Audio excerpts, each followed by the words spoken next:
বন্ধু আমি পেয়েছি যার সাক্ষাৎ আমি নিজেই করতে পারবো না। এরা সবাই আমার হাসির বন্ধু, গানের বন্ধু, ফুলের সওদার খরিদ্দার। এরা অনেকেই আমার আত্মীয় হয়ে উঠেছে, প্রিয় হয়ে ওঠেনি কেউ। আমার জীবনের সবচেয়ে করুণ পাতাটি লেখা তোমার কাছে লিখে গেলাম। আকাশের সবচেয়ে দূরের যে তারাটির দীপ্তি চোখের জলকণার মতো ঝিলমিল করবে, মনে করো সেটি আমি। আমার নামেই তার নামকরণ করো। কেমন? মৃত্যু এত করে মনে করছি কেন জানো? ওকে আজ আমার সবচেয়ে সুন্দর মনে হচ্ছে। মনে হচ্ছে জীবনে যে আমায় ফিরিয়ে দিল, মরলে সে আমায় বরণ করে নেবে। সমস্ত বুকটা ব্যথায় দিনরাত টনটন করছে। মনে হচ্ছে সমস্ত বুকটা যেন ওইখানে এসে জমাট বেঁধে গেছে।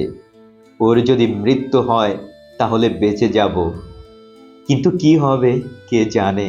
আমার ব্যথার রক্তকে রঙিন খেলা বলে যিনি উপহাস করেন, তিনি হয়তো দেবতা। আমার ব্যথার অশ্রুর অনেক ঊর্ধ্বে। কিন্তু আমি মাটির মানুষ হলেও সে দেবতার কাছে অশ্রুর অঞ্জলি আর নিয়ে যাব না। ফুল ধুলায় ঝরে পড়ে, পায়ে পিষ্ট হয়, তাই বলে কি ফুল এত অনাদরের? ভুল করে সেই ফুল যদি কারো কবরিতেই খসে পড়ে এবং তিনি যদি সেটাকে উপদ্রব বলে মনে করেন, তাহলে ফুলের পক্ষে প্রায়শ্চিত্ত হচ্ছে তখনই কারো পায়ের তলায় পড়ে আত্মহত্যা করা। সুন্দরের অবহেলা আমি সইতে পারি না বন্ধু, তা তুমি জানো। ভিক্ষা যদি কেউ তোমার কাছে চাইতেই আসে অদৃষ্টের বিড়ম্বনায়, তাহলে তাকে ভিক্ষা নাই দাও, কুকুর লেলিয়ে দিও না। আঘাত করবার একটা সীমা আছে, সেটাকে অতিক্রম করলে আঘাত অসুন্দর হয়ে ওঠে, আর তখনই তার নাম হয় অবমাননা। আচ্ছা বন্ধু, কপটা রক্ত দিয়ে এক ফোঁটা চোখের জল হয়, তোমাদের বিজ্ঞান বলতে পারে?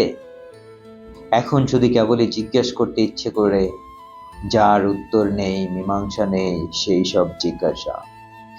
যেদিন আমি ওই দূরের তারার দেশে চলে যাব, সেদিন তাকে বলো, এই চিঠি দেখিও, সে যেন দুঃখটা অশ্রুর দর্পণ দেয় শুধু আমার নামে।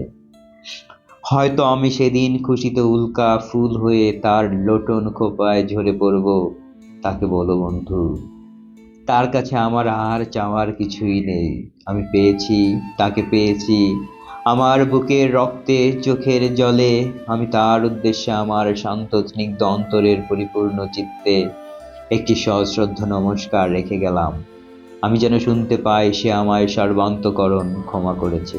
ফুলের কাঁটা ভুলে গিয়ে তার ঊর্ধ্বে ফুলের কথাই যেন সে মনে রাখে। আর লিখতে পারছি না বন্ধু, চোখের জল কলমের কালি দুই শুকিয়ে গেছে।